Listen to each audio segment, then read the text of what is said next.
Dorénavant, j'espère que tu as bien assimilé les cours des sciences numéro 1 jusqu'à la science numéro 6 et que le reste, évidemment, des sciences, on va les faire sous forme de cours,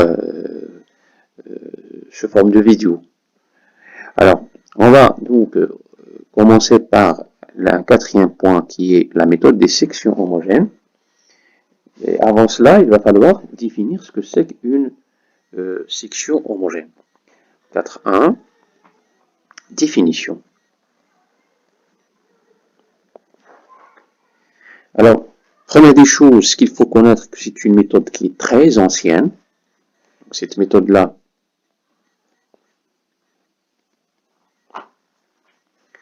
est apparue pour la première fois en 1930. Et évidemment, le début même de la comptabilité analytique, c'est depuis la crise de 1929.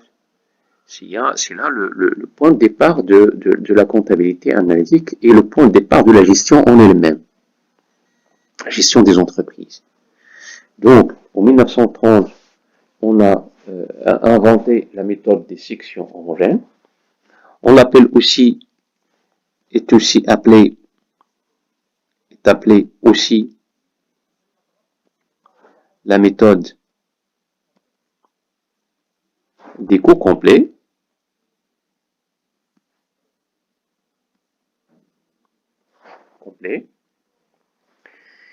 Et aussi son objet,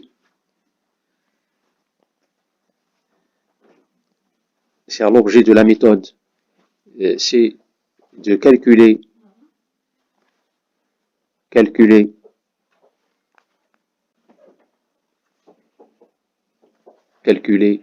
le coût de revient,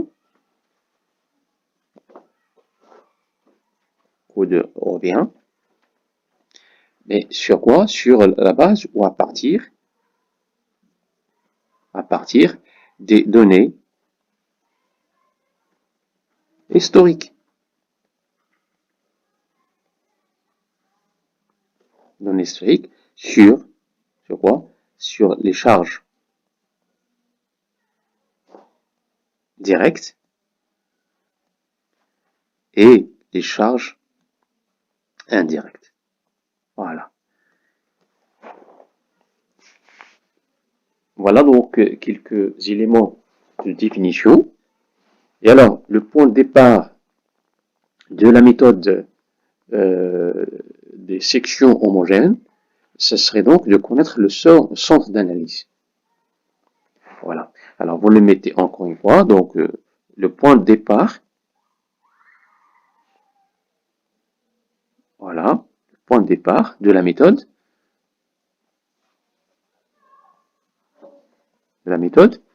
C'est quoi? C'est le centre d'analyse.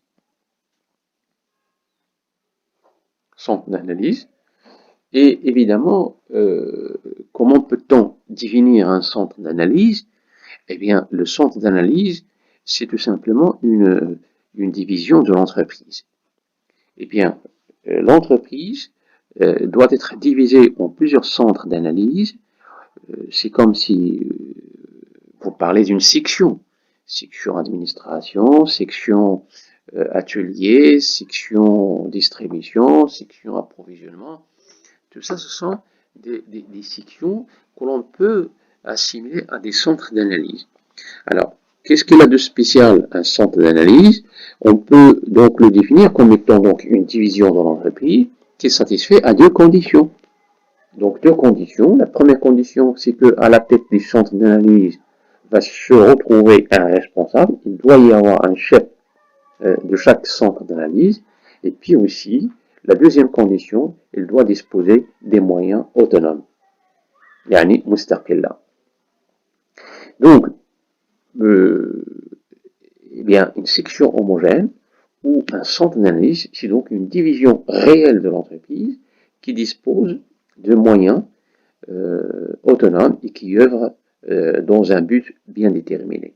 C'est-à-dire de calculer, par exemple, à combien si je suis, par exemple, un centre d'analyse d'approvisionnement, je dois répondre à une seule question. Laquelle? C'est-à-dire combien vous avez acheté une seule unité de matière première. Une seule. Vous ne répondrez pas à d'autres questions. Vous avez tout simplement à répondre à une seule question qui fait donc la nature de l'unité d'œuvre de votre section homogène. Alors, le calcul donc du coût de revient que nous cherchons, puisque nous avons dit que l'objet de la méthode des sections homogènes, c'est le calcul du coût de revient. Et donc le calcul de ce coût de revient dans la méthode des sections homogènes, il utilise ce qu'on appelle l'unité d'œuvre. Et bien, l'unité d'œuvre, c'est tout simplement l'unité qui permet de mesurer l'activité d'une section homogène. Et bien ça, vous devez le noter encore une fois. Alors vous mettez le calcul du coût de revient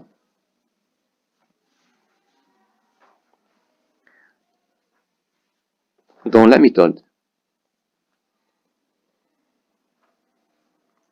des sections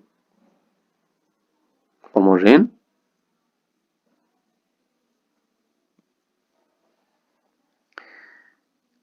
utilise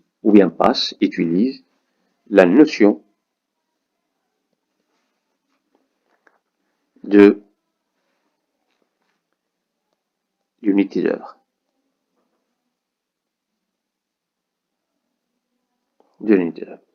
Et évidemment, l'unité d'œuvre, celle-ci, vous mettez quand même, puisque c'est important, celle-ci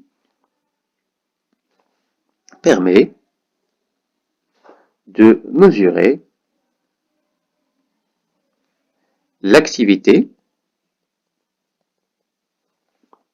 d'une section homogène.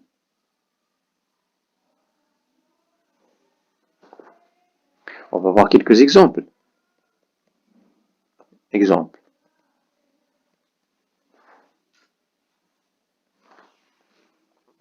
Alors vous avez, par exemple, l'heure main-d'œuvre directe. C'est une unité d'œuvre. C'est-à-dire dans un atelier, il y a un chef d'atelier, c'est un centre d'analyse, on doit lui poser une seule question. Combien d'heures la main-d'œuvre a travaillé? On ne va pas lui demander d'autres questions, une seule question, qui est donc la nature de l'unité d'œuvre avec laquelle il travaille. Et parce qu'il n'a pas de réponse à toutes les questions. Ben, nous avons dit que la comptabilité analytique passe par quoi? Passe par une subdivision, par une organisation qui fait quoi? Et ça s'arrête là. Vous me répondez uniquement à une seule question, c'est-à-dire la tâche que vous faites. Et ben, si je vous dis combien d'heures la main-d'œuvre a travaillé pendant la période du mois de janvier, par exemple, dans votre atelier, eh ben, vous devez me répondre à cette question en termes d'heures. Il ne faut pas me dire on dira un mot. Non, il faut me dire qu'on a travaillé, par exemple, 4500 heures. Et vous avez répondu. Vous avez aussi l'heure machine. C'est-à-dire qu'il y a probablement une autre unité ou un autre centre d'analyse qui ne sait répondre à aucune question sauf au nombre d'heures travaillées par les machines. Vous avez aussi un dirham du chiffre d'affaires. Ça, c'est aussi une unité d'œuvre. C'est-à-dire la distribution, vous allez lui demander combien de dirhams vous avez donc réalisé, combien le chiffre d'affaires. Et 3 points de suspension puisque les unités d'œuvre, il y en a plusieurs. Et alors, on distingue en fait deux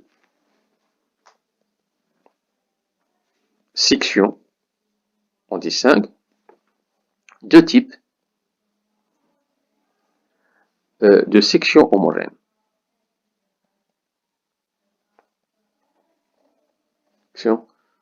homogène. Il y a, et ça c'est très important, il y a les sections, je dirais, auxiliaires, et puis il y a les sections principales. Voilà. Donc on a en fait deux sections. Il y a les sections auxiliaires et les sections principales. Et bien les sections principales, c'est que ils ont une relation étroite avec l'activité de l'entreprise.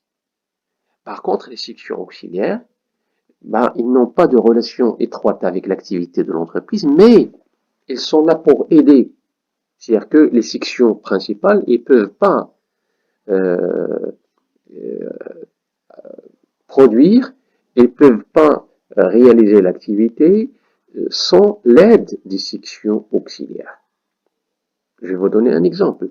L'atelier, par exemple, c'est une section principale parce que sans atelier, on ne peut pas travailler.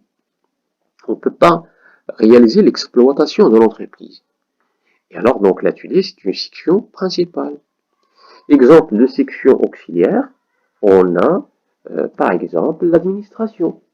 L'administration, c'est une section auxiliaire. Pourquoi? Parce que sans administration, on ne pourrait pas travailler. Il faut bien que quelqu'un contrôle. Vous avez aussi la section transport. La section transport, c'est elle qui transporte la main-d'œuvre, les ouvriers, le personnel. Eh bien, c'est pas lié directement à l'exploitation, mais je pense que s'il n'y a pas, si la section transport ne fonctionne pas, ben, je dirais que probablement il n'y aurait pas la production ce jour-là, puisque on n'a pas transporté la main-d'œuvre. Donc voilà. Donc les sections auxiliaires et les sections principales. Alors, les sections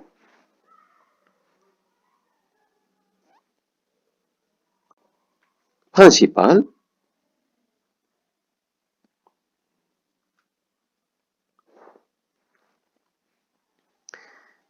elles ont une relation étroite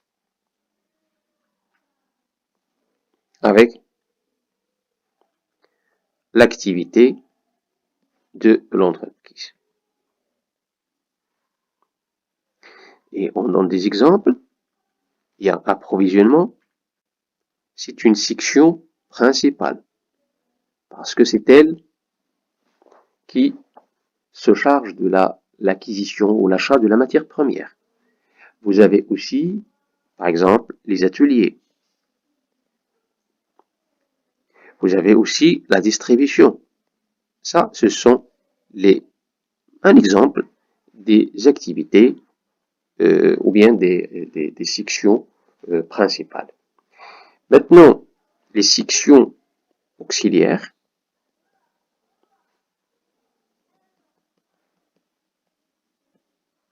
Sections auxiliaires, je dirais que ils n'ont pas de relation directe avec l'activité. Mais elles sont au service.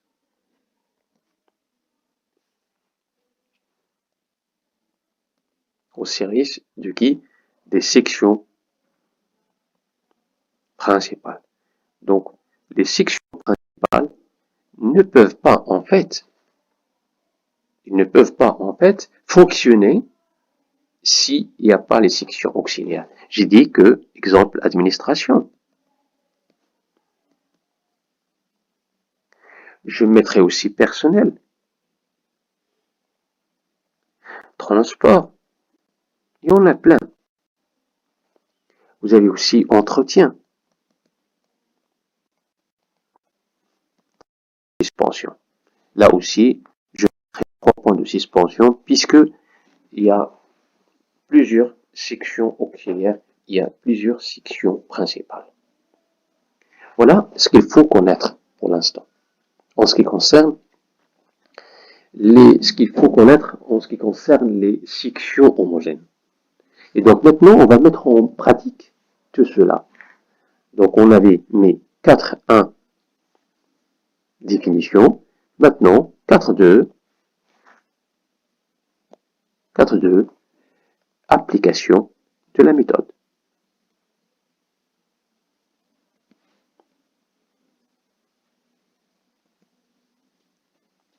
Application de la méthode.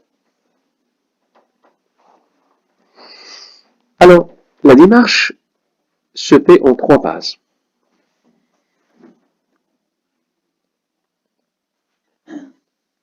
La démarche se fait en 3 phases. D'abord, la détermination.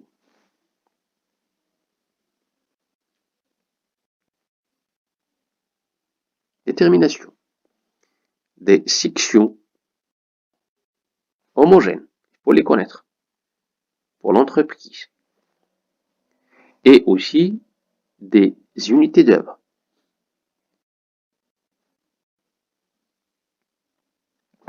Ça veut dire quoi? Ça veut dire que vous devez connaître les différentes sections principales de l'entreprise et les sections auxiliaires de l'entreprise. Et j'ai pas fini. Chaque section principale, je dis bien les sections principales, elles ont les unités d'œuvre. Ils fonctionnent d'une manière bien précise. Par exemple, si j'ai une section principale approvisionnement, eh bien, l'unité d'œuvre, c'est tout simplement, ou connaître l'unité d'œuvre, c'est connaître comment il fonctionne. C'est-à-dire, de quoi il se charge. La section approvisionnement. Il est chargé d'acheter la matière première, par exemple. Et donc, la question que nous devons poser au directeur ou bien au chef de la section principale d'approvisionnement, c'est combien de kilogrammes de matière première vous avez acheté. C'est la seule question à laquelle il doit nous répondre à chaque fois.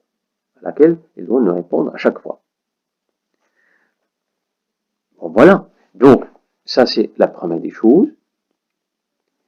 Et comment vous allez savoir tout cela? C'est tout simplement en regardant le diagramme de l'entreprise. Voilà. Donc, deuxième des choses, la répartition des charges. Ben, les charges se répartissent, les charges de la comptabilité générale, évidemment, elles se répartissent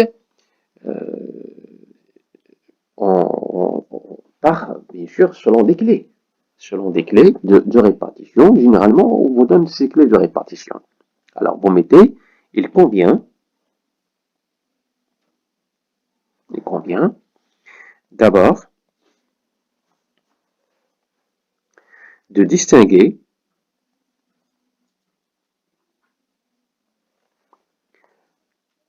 les charges directes des charges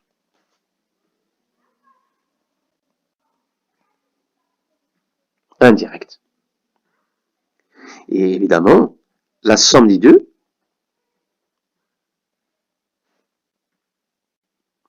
il donne quoi? Donne le coût de bien.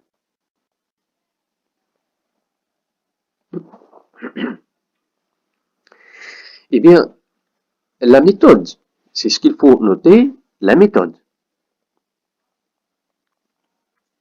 des sections homogènes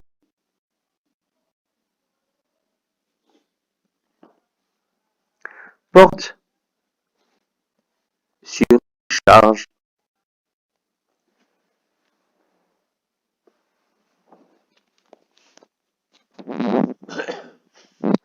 les charges indirectes.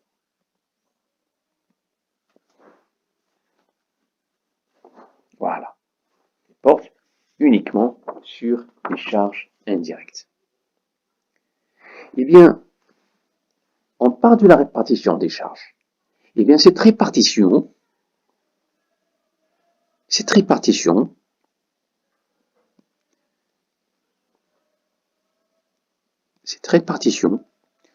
se fait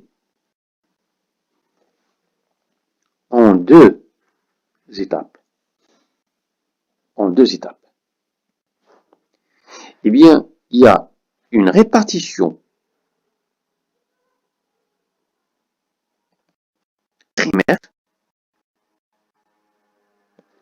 et une répartition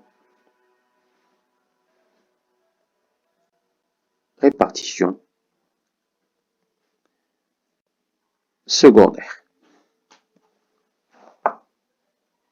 Une répartition primaire, une répartition secondaire. Alors, en quoi consiste la première répartition? Eh bien, la première répartition des charges indirectes, il se fait entre l'ensemble des sections homogènes, qu'ils soient principales ou auxiliaires. Donc, vous mettez la première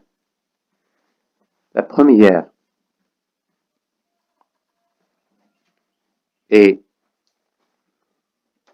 celle des charges indirectes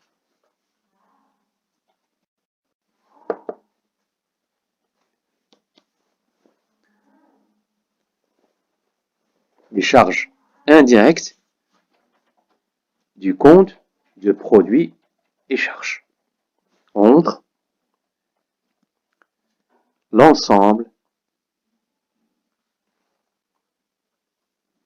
des sections homogènes.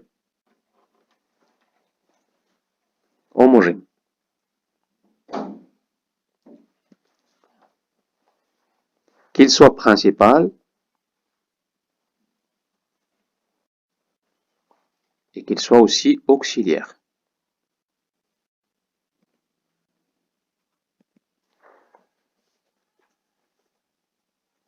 Ça, c'est la première, les répartitions primaires.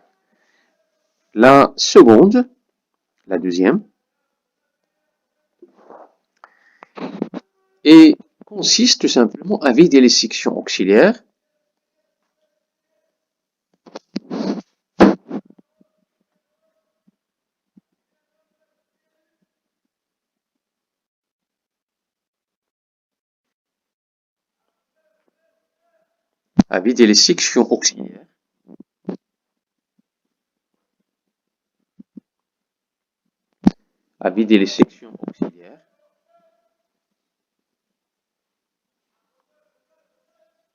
dans les sections principales.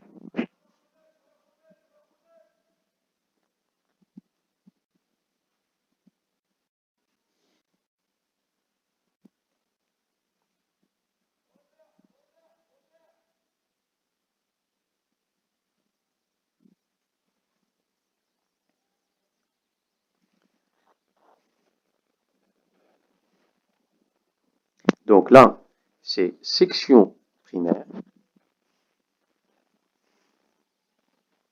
aux répartitions.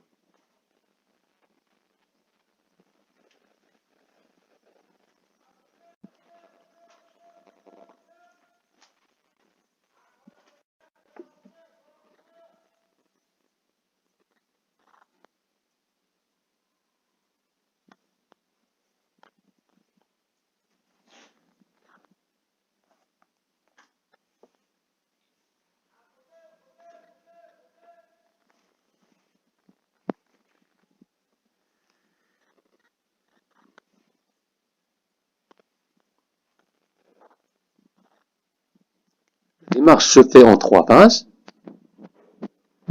Nous avons dit la détermination des sections homogènes et des unités d'œuvre, chose qui est faite. puis la répartition des charges, et enfin calcul des coûts de section et du prix du revient.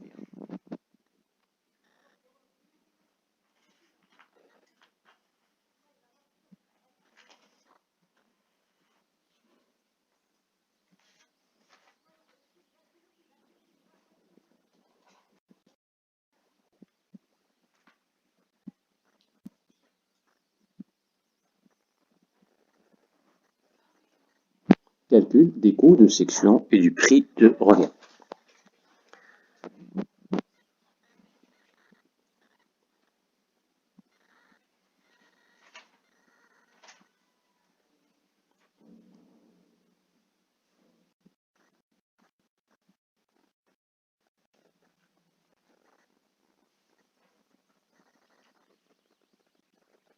Donc vous mettez le coût de chaque section principale s'obtient par le rapport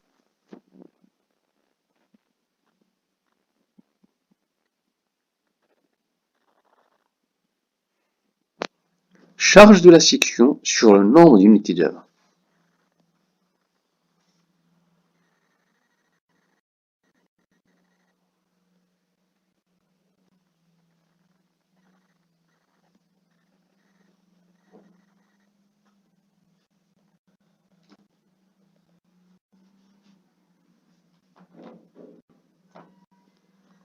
Voilà. Charge de la section sur le nombre d'unités d'œuvre. Ça, c'est quoi? C'est le coût de l'unité d'œuvre. C'est autrement dit, le coût unitaire ou le coût de revient unitaire. Mais de chaque section. Hein. Et alors, on va disposer d'autant de coûts de l'unité d'œuvre que de section principale. Et la somme des coûts de section donne bien évidemment le coût indirect auquel on ajoutera le coût direct pour avoir le coût de revient. Voilà tout ce qu'il faut connaître sur la méthode des sections homogènes. Okay. On va donc passer à un exemple.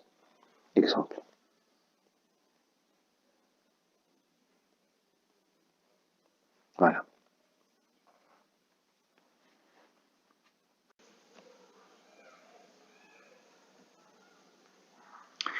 Bien, on va faire un exemple. Alors, on note qu'il s'agit d'une entreprise qui s'appelle Alpha, qui fabrique deux articles, P1 et P2, à partir d'une seule matière première. Ce sont des informations qui sont très utiles. Première des choses, première réaction au premier réflexe, c'est de chercher dans l'exercice combien de produits finis vous avez et sur la base de combien de matières premières. Ici, on a de la chance. On a uniquement deux produits finis, P1 et P2, et on a une seule matière première, M1, matière première. Eh bien, première information qu'on vous donne, déjà, on a souligné ici le mois de janvier 2018, comme quoi il s'agit de la comptabilité analytique à tenir pour le mois de janvier 2018. C'est pour cette raison-là, on voit dans les informations tirées du CPC, première information, stock initial de matière première, 105 000. Stock final de matière première, 150 000. Stock initial, produit fini, P1 et P2, 151 000. Stock final, produit fini, P1 et P2, puisqu'on n'a pas fait pour l'instant de distinction entre les deux produits, puisque la compta générale ne fait pas de distinction entre les produits. Il parle tout simplement de produits finis, il parle uniquement de marchandises. Donc, stock final, produit fini, 58 000. Achat de matières premières, 240 000. Charges externes, 20 000. Impôts et taxes, 10 000. Charges de personnel, 115 000. Dotation d'exploitation aux amortissements, 22 000. Vente de produits finis, 609 500. Voilà donc les informations qui sont tirées de la comptabilité générale. Évidemment, la deuxième information qu'on va devoir donner, c'est les sections homogènes. Sections homogènes. c'est tout simplement les sections auxiliaires et les sections principales de cette entreprise. Alors, on a les sections auxiliaires, c'est l'administration et l'entretien, et les sections principales, il y en a trois, tronçonnage, usinage et distribution. Pour les ventes de la période, vous avez vendu P1 et P2. On suppose que nous avons vendu 1 million de pièces P1 à 0,30 dirhams la pièce. Et P2, 773 750 pièces à 0,40 dirhams la pièce. Pour la production de la période, c'est-à-dire du mois de janvier, nous avons produit un total de 900 000 pièces P1 et un total de 388 000 pièces P2. Ça, c'est la quatrième information. La cinquième information qu'on vous donne, qui est aussi d'une certaine importance, c'est les unités d'œuvre. Eh bien, les unités d'œuvre, en fait, ça ne concerne que les sections principales. Et on a ici trois sections principales. Tronçonnage, c'est-à-dire qui coupe par tronçon. Eh bien, tronçonnage, c'est donc, on compte les pièces fabriquées. Pour l'usinage, on compte les heures travaillées. Et la distribution, on compte les dirhams du chiffre d'affaires. Sixième consommation, matière première consommée, 195 000 dirhams. Ça, c'est le total de la matière première consommée. Et P1, on a consommé 9 sur 13, et P2, on a consommé 4 sur 13. Et il suffit tout simplement de répartir selon ces clés-là.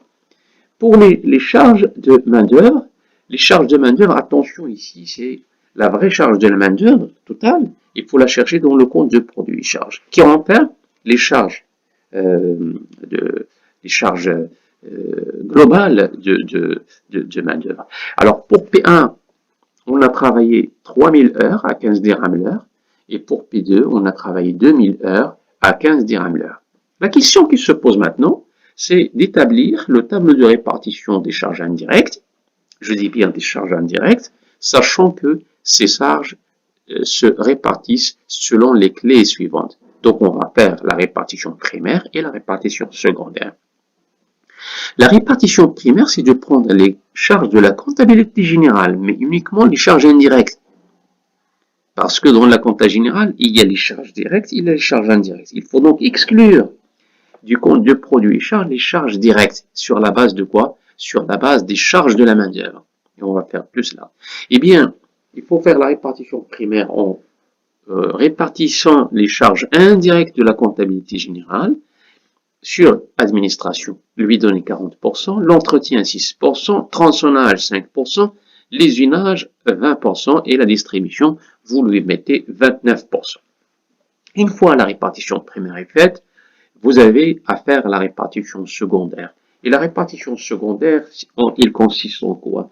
Il consiste à vider les sections auxiliaires dans les sections principales.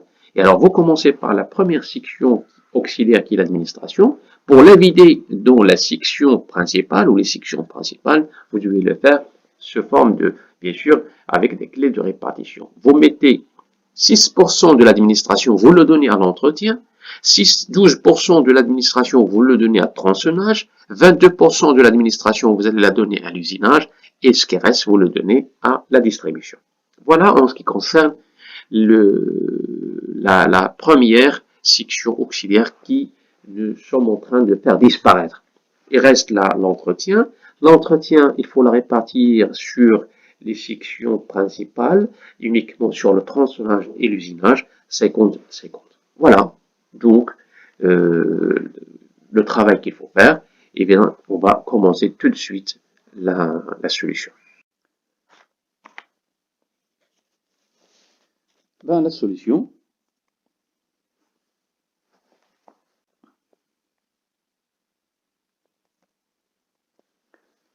on va donc faire le tableau de répartition.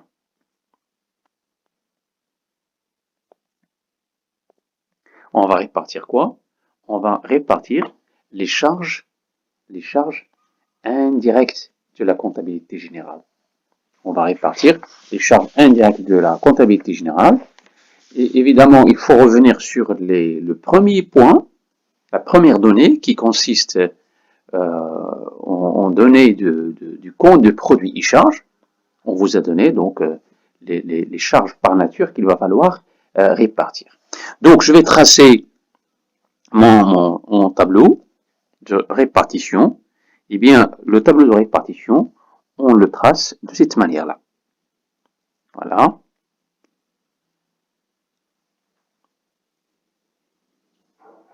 Voilà.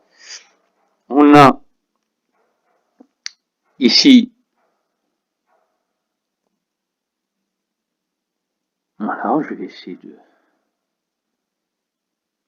Ici, on a 3 sections principales, 2 sections auxiliaires, un total, et voilà. Donc, je vais mettre, voilà.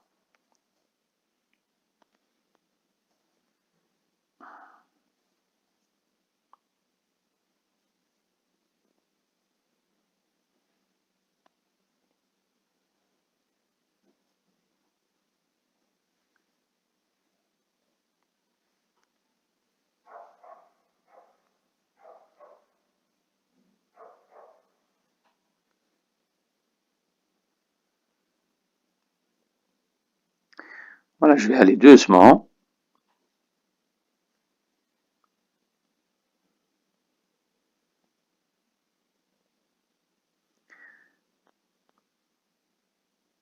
Les sections maintenant principales sont au nombre de 3.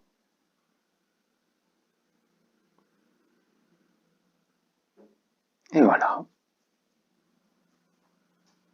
C'est bon. Donc, je range ma règle et je remplis. Alors, première des choses, on a ici les sections auxiliaires. Nous avons dit que les sections auxiliaires, ils sont à la merci des sections principales. Ils sont là pour le bon déroulement des sections principales. Alors, on a ici 2 sections auxiliaires. On a l'administration et on a l'entretien. Et de l'autre côté, on a les sections principales. Tout ça, vous allez le retrouver dans les données. Et nous avons aussi tronçonnage comme première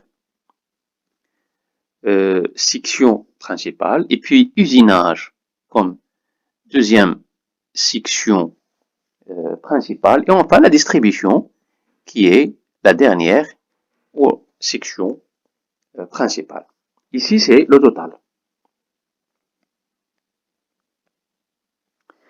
Alors, les charges que nous devons évidemment répartir, c'est les charges par nature qui commencent au 613-614. On n'intègre pas les achats, ok? On n'intègre pas les stocks. Donc, on commence par les charges externes.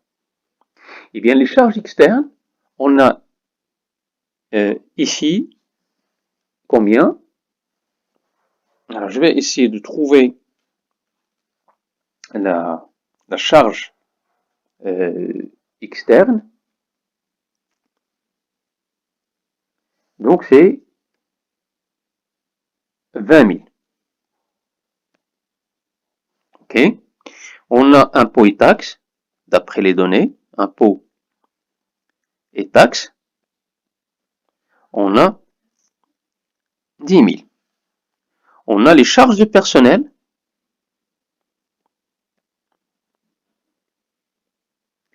Regardez bien, dans les charges de personnel, on a combien? On a, en réalité, dans le compte de produit et charges, on a 115 000. Mais là, on va le laisser pour l'instant, puisqu'on ne sait pas, pour l'instant, combien on va mettre ici.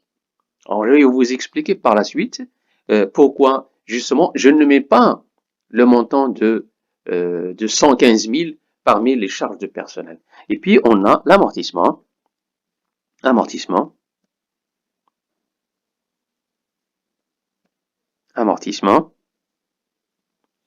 Eh bien, l'amortissement, c'est 22 000.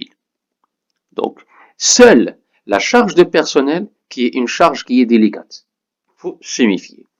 Alors là, je trace encore une fois, je ferme puisque j'arrive au bout alors de mes charges indirectes et je mets ici le total, parce que là c'est le total de la répartition,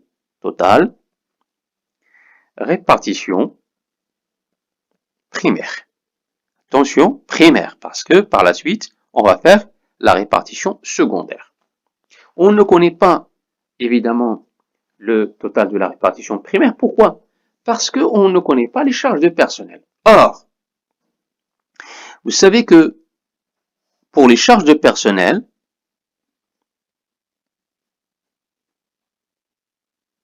qu'on a dans le CPC, leur montant c'est quoi? C'est 115 000. Or, ici, il y a deux catégories de charges. Il y a les charges directes et puis les charges indirectes. Alors, c'est celle-là qui nous concerne. C'est celle-là qui nous concerne. Alors, la charge directe, vous savez que vous allez revenir sur les données de l'exercice. La donnée numéro 7. D'après la donnée numéro 7, on a. Alors, qu'est-ce qu'on a? On a les charges directes.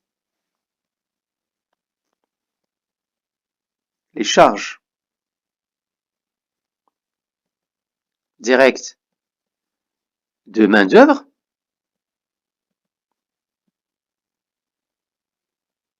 sont, on a P1, c'est 3000 heures à 15 dirhams l'heure, et on a P2, c'est, voilà, donc P1, c'est 3000 heures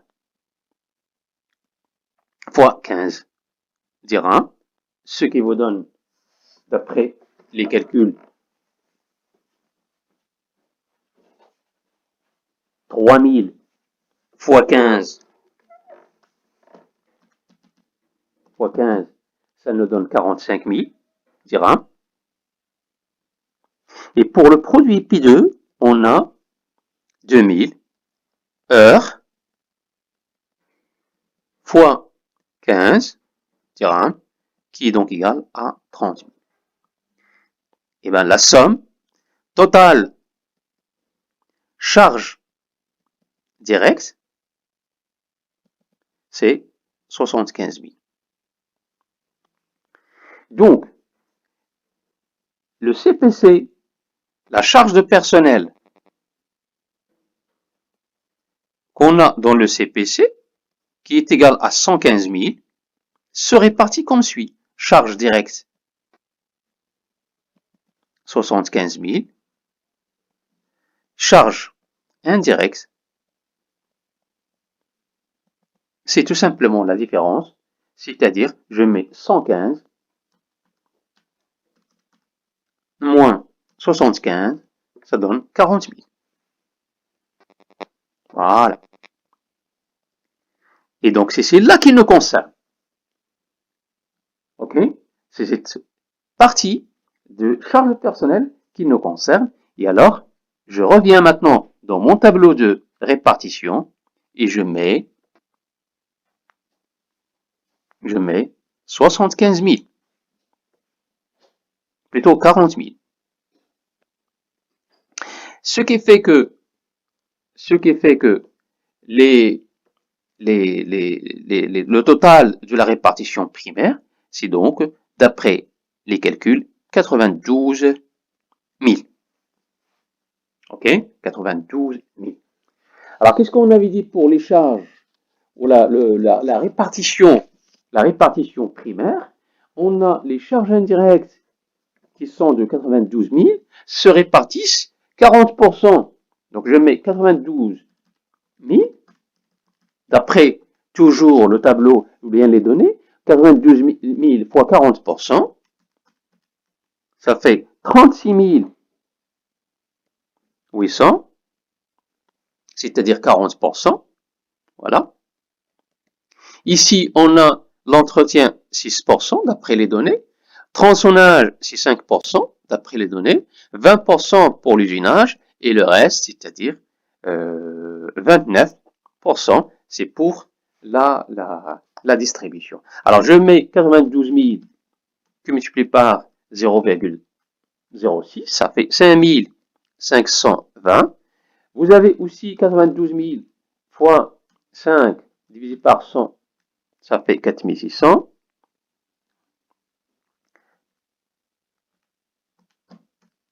18 400. Et puis, 29% de 92 000, ça vous donne 26 680. Voilà. Donc, on a fait la répartition primaire.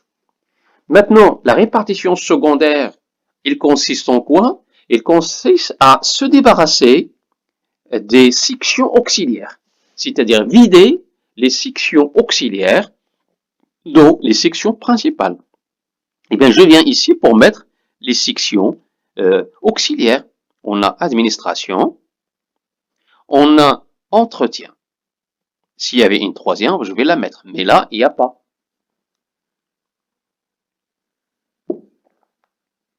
Alors, la première des choses, je vais m'efforcer de telle manière à avoir un total de la répartition secondaire qui est nul. C'est-à-dire, ici, je mettrai total, répartition, attention, secondaire. Eh bien, le total de la répartition secondaire, ça devrait donner ici le même, 92 000. Mais là, ça devrait donner 0, puisque le total des sections auxiliaires, ça devrait donner 0. Et alors, comment arriver à ce 0-là?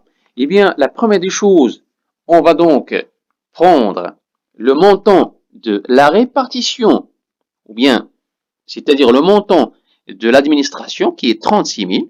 Pour arriver à 0, il faut donc mettre ici moins 36 800. De telle manière à mettre 36 800 moins 36 800, ça donne 0.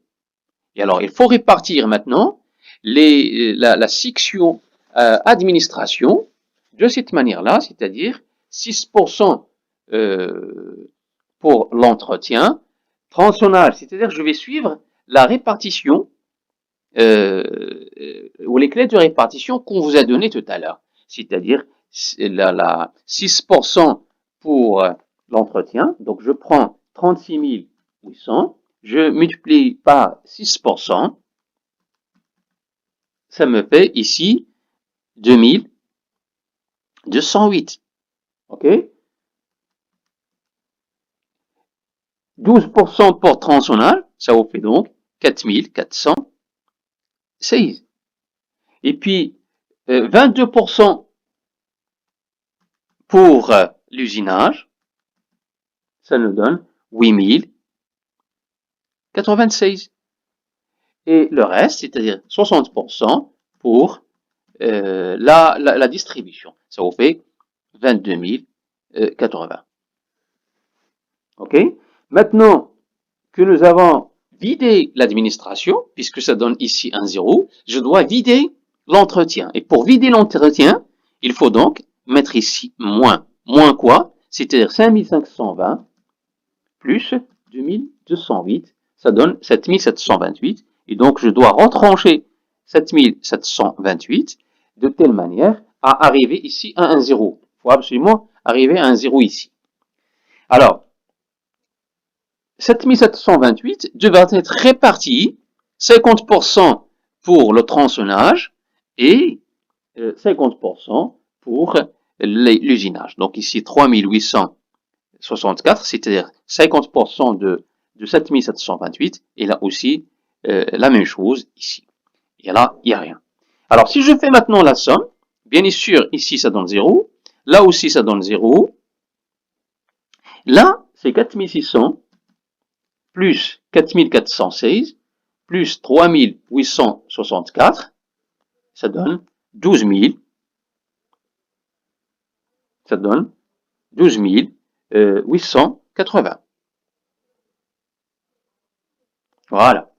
L'autre, 18 400 plus 8 096 plus 3 864, ça donne 30 360. Et là, 26 680, je vais lui rajouter 22 080, ça donne 48 760. Je vais vérifier quand même. Les trois chiffres, ça va me donner 92 000. Voilà. Maintenant, une fois on a fait le total de la répartition primaire, on a fait aussi le total de la répartition secondaire. Il vous faut donc dégager, d'après les données, trois informations. La première information, c'est la nature de l'unité d'œuvre. La nature de l'unité d'œuvre. Je la mets ici. Nature, unité d'œuvre. Nature, unité d'œuvre. Et puis, nombre, unité d'œuvre. Et puis, coût de l'unité d'œuvre. Voilà, donc trois informations.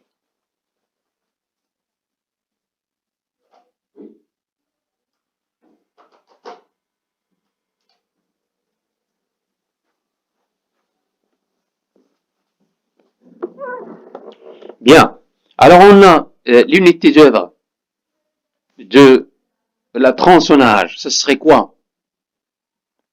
Tronçonnage, on a l'unité d'œuvre, d'après les données, c'est une pièce fabriquée. Donc ici, une pièce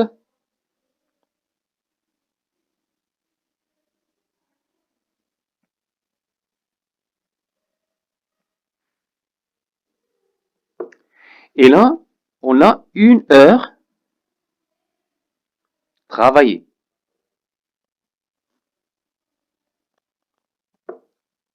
Et là, un dirham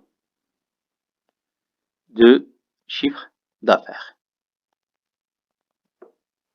Alors maintenant qu'on a détecté d'après nos données comment résonne chaque section principale, on sait que tronçonnage, on a une seule question chaque fois à demander au directeur ou bien au chef de la fonction tronçonnage. On va lui demander tout simplement combien vous avez fabriqué. Et pour l'usinage, combien d'heures vous avez travaillé. Et le chiffre d'affaires, évidemment, ça concerne la distribution. Alors, on va encore revenir aux données de l'exercice. Alors, combien de pièces on a fabriqué? Il faut aller dans la production. Il faut aller dans la production, c'est-à-dire quatrième donnée. Hein, et bien, on a calculé, et bien sûr, on a travaillé P1, c'est-à-dire 900 000, plus 388 000. Et ça vous donne 1 288 000 pièces. 1 288 000 pièces. On ne fait pas de distinction entre P1 et P2. On prend 1 288 000 pièces. L'heure travaillée. Combien on a travaillé? Eh bien, c'est clair. On va aller dans les charges de main-d'œuvre, parce que les heures travaillées, qui c'est qui travaille les heures? Ce sont la main-d'œuvre. Il faut donc aller voir la donnée numéro 7. La donnée numéro 7, c'est-à-dire les charges de main-d'œuvre. Eh bien, P1, c'est 3000 heures, et P2, c'est 2000. Nous, on va faire la somme, c'est-à-dire 5000 heures. OK? Et pour le chiffre d'affaires, il faut mettre le chiffre d'affaires. Eh bien, le chiffre d'affaires qu'on a dégagé ici, c'est 9 500 dirhams.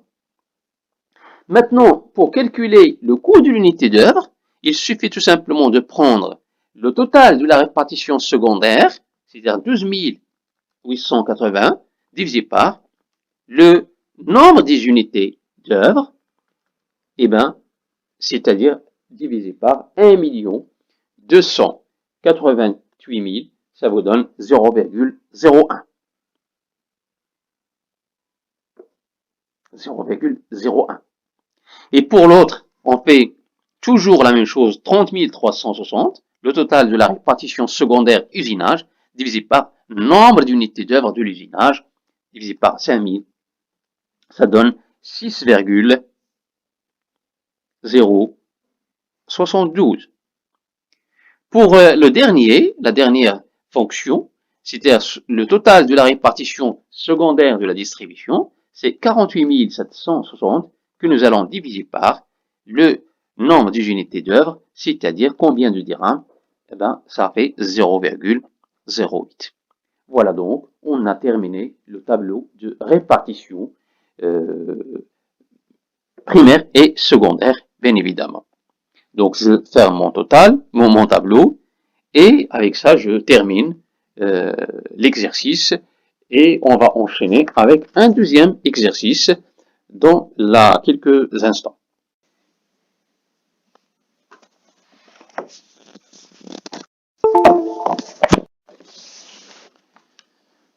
La suite, on met 4,2, les prestations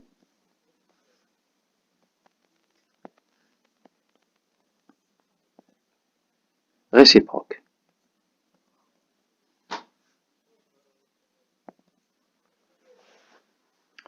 Alors, c'est quoi une prestation réciproque? Généralement, lorsque on veut faire la répartition secondaire, il arrive qu'une section auxiliaire fournit des prestations à une autre section auxiliaire. C'est comme le cas qu'on vient de terminer. On a l'administration fournit une prestation à l'entretien. Et ça n'a pas causé de problème. Mais le problème qui se pose, c'est lorsque deux prestations ou bien deux sections auxiliaires fournissent mutuellement des prestations. C'est-à-dire l'administration fournit une prestation à l'entretien et l'entretien fournit une prestation à l'administration. Alors dans ce cas-là, on parle de prestations réciproques, un échange de services entre deux sections auxiliaires. Bien sûr, on peut rencontrer le cas où il y a trois sections auxiliaires qui se fournissent mutuellement des prestations. Et alors, pour faire la répartition secondaire, il va falloir faire un petit peu attention. Alors, on met les prestations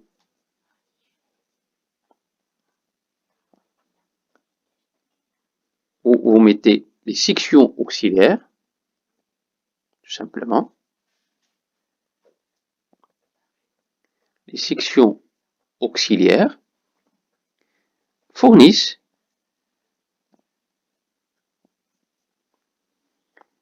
des prestations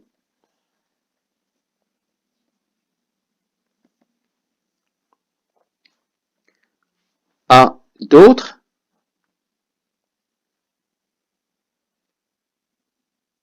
sections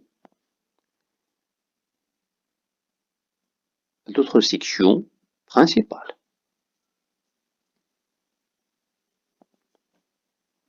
Mais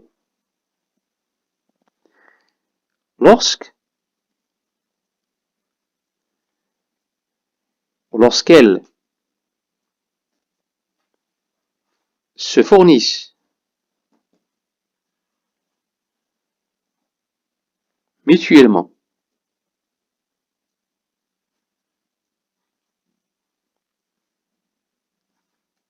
des services ou des prestations, alors dans ce cas-là, on parle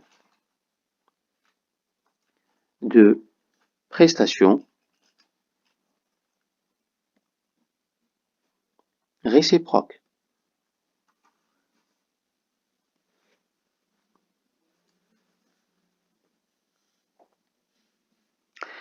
Alors, on va voir un petit exemple.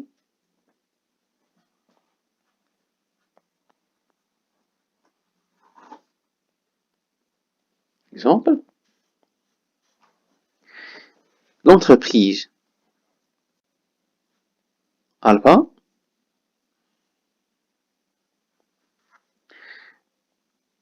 vous présente son tableau de répartition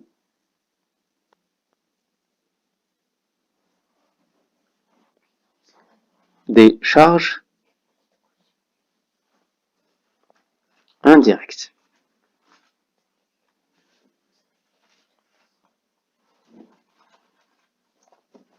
Alors, le tableau de répartition de cette entreprise se présente comme suit. On va le tracer.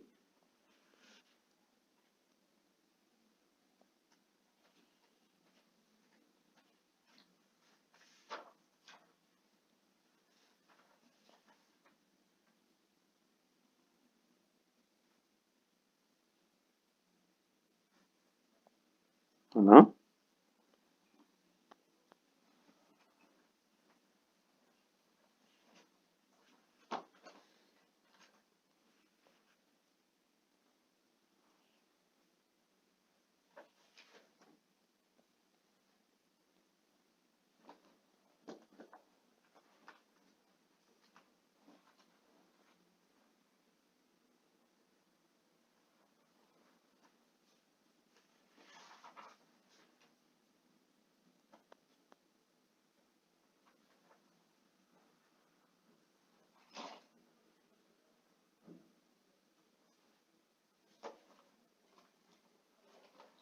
Voilà. Donc ici, on a auxiliaire. Section auxiliaire. On suppose ici que c'est l'administration. Et là, on suppose que c'est entretien. Et là, les sections principales, on a ici l'approvisionnement, on a atelier, et enfin, on a la distribution. Ici, c'est total. Alors, qu'est-ce qu'on va mettre ici? On va mettre le total de répartition primaire. Total répartition primaire. Et bien, ce total répartition primaire, on suppose que c'est 348, qui se répartit comme suit. Donc, la répartition faite, déjà, on suppose qu'elle est faite de cette manière. Voilà. 13 100 et 6850. Je prends les choses au hasard. Alors, j'aurai ici l'administration, puisqu'on va faire la répartition secondaire. Et puis, entretien. Pourquoi ces deux-là? Parce que ce sont les deux sections auxiliaires dont nous disposons.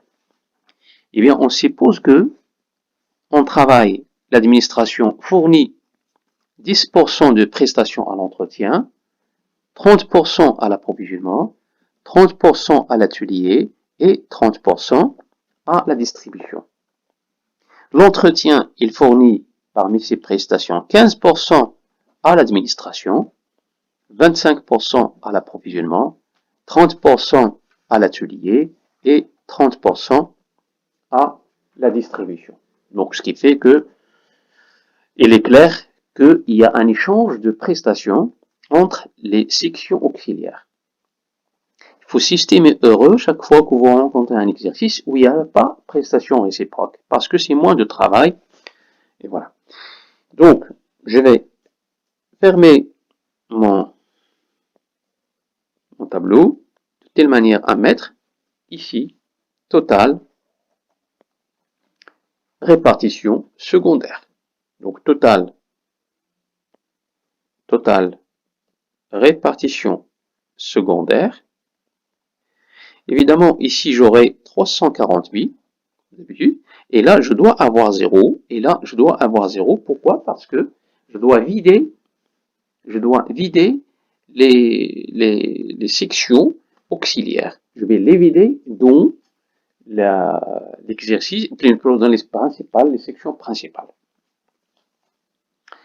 Alors, autre information complémentaire, vous avez juste après nature,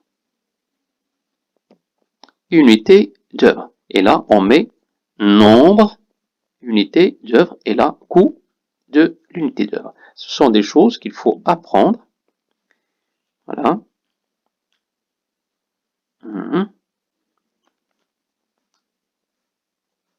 Voilà, c'est toujours de cette manière-là. Et puis, on vous a donné la nature de l'unité d'œuvre. Donc ici, c'est l'approvisionnement, c'est kilogramme matière première achetée. Ici, c'est heure machine. Heure machine. Et là, 100 dirhams de chiffre d'affaires. Et donc, voilà, il faut déterminer là, là, et là, et là, là, et là aussi. Et là, voilà. Alors, quelques informations complémentaires. On vous fournit, en outre, les achats. Alors, achat matière première. Alors, on a ici, on suppose qu'on a deux matières premières. M1, 3000 kg et M2, 2000 kg. On a les ventes. Ah ben, on a deux biens. Eh bien, produit A, on suppose qu'on a vendu 4000 unités à 110 dirhams. Et puis, produit B,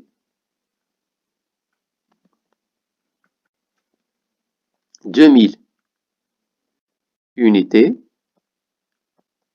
à 80 dirhams.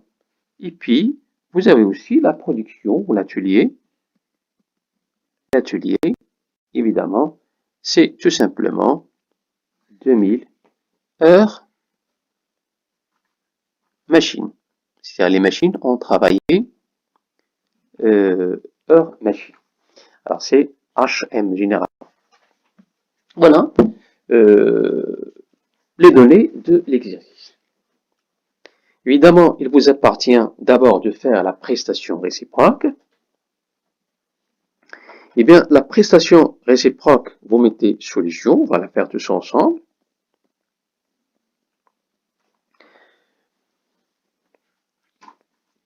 Donc, on remarque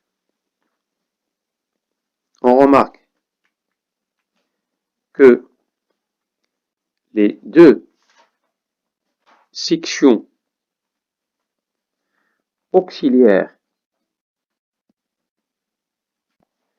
se fournissent mutuellement des prestations, donc prestations réciproques. Et alors, l'administration fait la formule. Alors, on met administration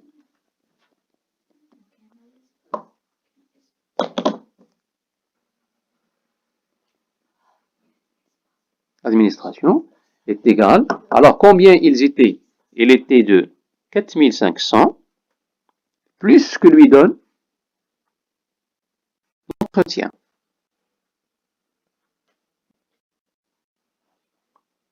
Voyons maintenant pour l'entretien. Eh bien, l'entretien, c'est le total qu'il y avait, c'est-à-dire 5150. On va lui rajouter ce que lui donne l'administration. Donc, 10% de l'administration. Et bien évidemment, on a un système d'équations. Il y a deux inconnus, deux équations, deux inconnus.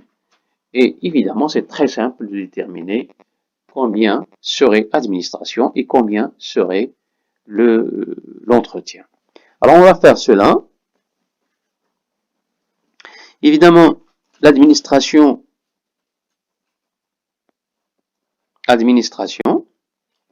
est égale à 4500 plus 15% de quoi? De l'entretien, c'est-à-dire de 5150 plus 10% de l'administration. Voilà. Ce qui va vous donner 4500 plus 15%, ça donne 772,5 plus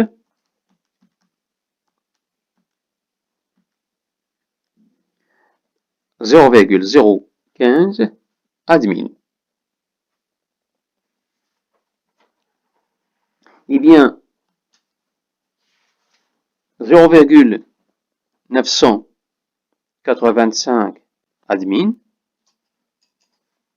est égal tout simplement à 4500 plus 772,5, ce qui va vous donner 5272,5.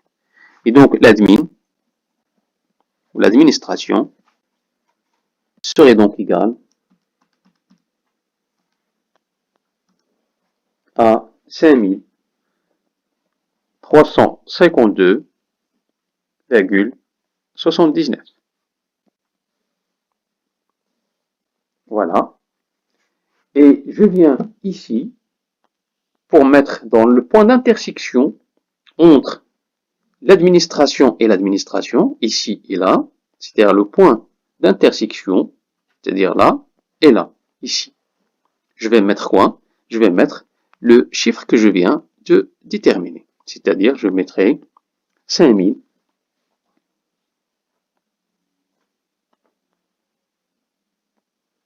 Je mets moins 5352,79. Il me faut maintenant déterminer le point d'intersection entre l'entretien et l'entretien, c'est-à-dire là. Et alors, pour le déterminer, c'est très simple. Je viens terminer l'équation ici. Alors, maintenant, je sais que l'administration, ou plutôt l'entretien, à quoi est égal à 5150 plus 10% de l'administration, ce qui donne donc 5150 plus 10% fois 5352 qu'on vient de déterminer. Voilà, que je multiplie par 10% plus 5150, ça donne 5686. 5685,28. Ça, c'est entretien. Voilà. Et je remonte en haut pour mettre le chiffre que je viens de déterminer. Je le mets avec la couleur habituelle, c'est-à-dire moins 5685 28. Une fois que je détermine cela, je tout simplement multiplie par les pourcentages. C'est-à-dire ici, je multiplie par 10%, là 30%, et ainsi de suite. Je prends 5352, 5500,79, que je vais multiplier par 10%, ça me donne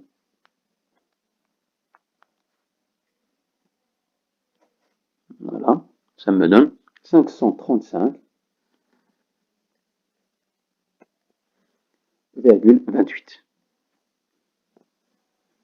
Voilà. Et là, je mets 1605,84. Même chose ici, 1605,24. Même chose là, parce que c'est le même pourcentage.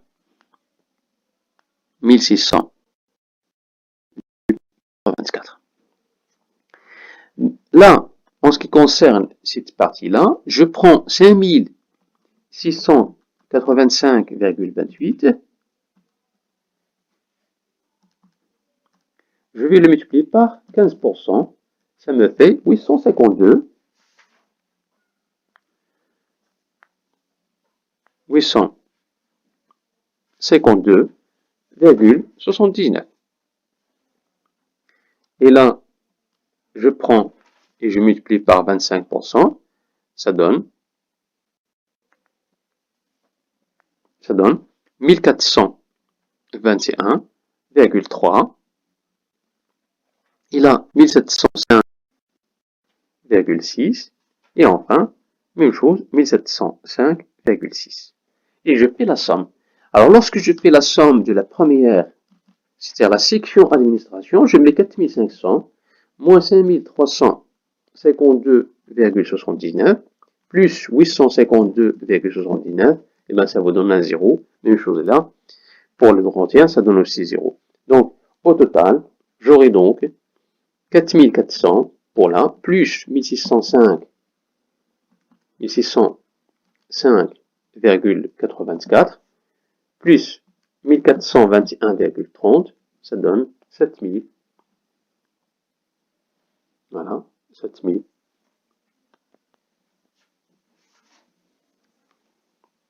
527,14. Et là, j'aurai 16411,4. Et là, j'aurai 10600, ou plutôt 10161,40. Maintenant, le nombre d'unités d'heure pour le kilogramme acheté, eh bien, c'est très simple. Je mets tout simplement les achats. Je mets 3000 kg plus 2000 kg, ça donne 5000. Pour les heures machines, eh bien, c'est évidemment, c'est 2000. Et là, je prends les ventes, c'est-à-dire 4000 plus 110 fois 110 plus 2000 fois 80 divisé par 100, ça vous donne 6000. Comment on calcule le coût d'une unité d'heure? Toujours on fait 7000, c'est-à-dire le total de la répartition secondaire sur le nombre d'unités d'heure, ce qui vous donne, d'après mes calculs, 1,51. Et là, c'est 8,20. Et là, bien évidemment, c'est, d'après les calculs du jour, 1,69. Et voilà le tableau de répartition secondaire tel qu'il se présente, très simple et pas du tout compliqué. Voilà, en ce qui concerne les prestations réciproques.